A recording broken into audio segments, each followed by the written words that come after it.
सलाहियत की रातों में बिखरा हूँ मैं भी। ये चाँद है क्या जो मुझे उठाएगा। कहने लगी हैं जुगनुएं भी कहानियाँ मुझसे। क्या चाँद आएगा मुझे उठाएगा। ये आँखें, ये बातें, ये सब कुछ ज़माने में न जाने किस तरह फैली हुई हैं। कैसे कह दूँ कि ये सब मुझे अपनी जुनून पे सवाल करने को कहते हैं।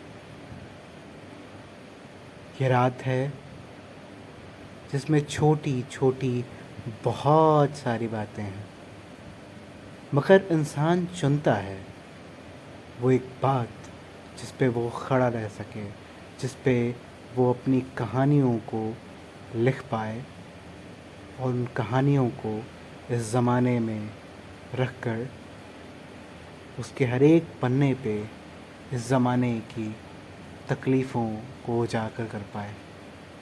मगर फिर भी इंसान ऐसा है कि वो उन किताबों, उन पन्नों, उन कहानियों को लपेट कर ख़ुद तक सीमित रखता है, तब तक जब तक कि उसके दिल की दीवारें लहू से भर ना जाएं, उसके दिल की दीवारें उस चोट को सहन करने की काबिलियत ना खो दें।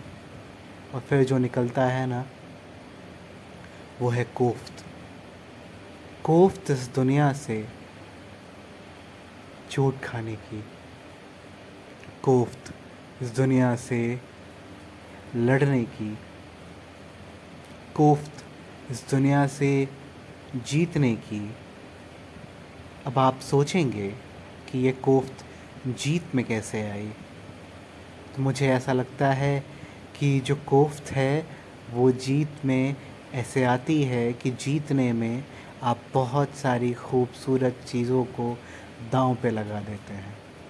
बहुत सारी खूबसूरत ज़हनी वस्तुएं आपकी न्योछावर हो जाती हैं इसी लहजे में कि आप किस तरीके से अपने जीवन को जिएंगे, जीतेंगे, ज़माने में शिखर पे पहुँचेंगे। उसी न्योछावरों के टूट जाने का कोफ्त है। वो कहते हैं ना कि कोई फ़र्क नहीं है हार जाने में और सब कुछ जीत लेने में। वो आखिरी ऊंचाई की बातें, वो आखिरी लहजे की बातें, जहाँ पे हमारा जीत और हार सब कुछ समान हो जाता है और हम देखने लगते हैं कि इंसान ही तो है, एक ऊंचाई पे, एक नीचे किसी सतह पे। सिर्फ अंतर है इस बात की कि किस तरीके से किसी ने अपने वक्त के सारे हौसलों पर इजहार की और उस वक्त का खूबसूरत उपयोग किया, और कुछ वही इंसान है जिसने उस वक्त की इजहार को समझा ही नहीं। मगर दोनों में ज़्यादा फ़र्क नहीं है, दोनों समान हैं, दोनों एक ही जीवन के सूत्र से बंधे हुए हैं।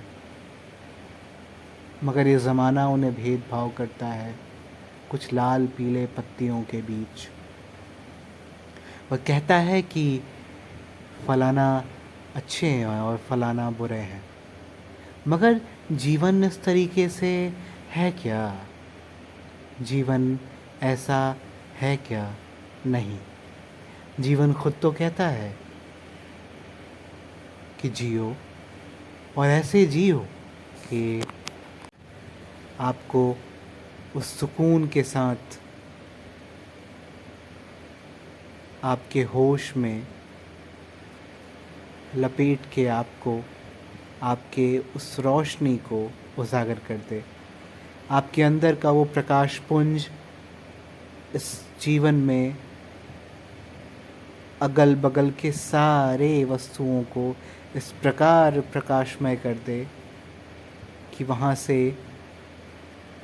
जीत और हार के बीच की वो दूरी ख़त्म हो जाए और आप एक खूबसूरत प्रकाश पुंज की तरह आने वाली कई पीढ़ियों तक एक ऐसे नाम, एक ऐसे प्रेरणा स्रोत की तरह स्थापित हों जहाँ से आपकी ओज का कोई ठिकाना ना हो।